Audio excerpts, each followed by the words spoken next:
மக்களை கவர்ச்சிகரமாக ஏமாற்றும் நோக்கத்திலேயே உங்களுடன் ஸ்டாலின் திட்டம் கொண்டுவரப்பட்டுள்ளதாக எதிர்க்கட்சித் தலைவர் எடப்பாடி பழனிசாமி விமர்சித்துள்ளார்.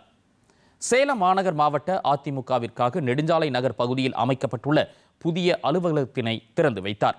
பின்னர் செய்தியாளர்களை சந்தித்த அவர், உங்களுடன் ஸ்டாலின் திட்டத்தை 4.5 ஆண்டு காலம் ஏதும் செய்யாமல் இருந்துவிட்டு இப்போது ஏன் தொடங்க வேண்டும் என்றும், இத்திட்டத்தின் செயல்பாடுகள் மிகுந்த வேடிக்கையாக உள்ளது என்றும் அவர் கூறியுள்ளார்.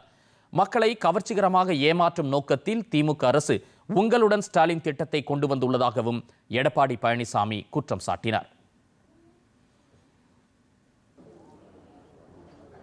அவர்களுக்கு விளம்பரம் செய்ய வேணும், மக்களை கவர்ச்சிகரமாக இழுக்க வேணும். அடுத்த ஆண்டு நடைபெற்ற சட்டமன்ற தேர்தலுக்கு இப்போ உங்களுடன் ஸ்டாலின் நாடகத்தை அரங்கேற்றிருக்கிறார்.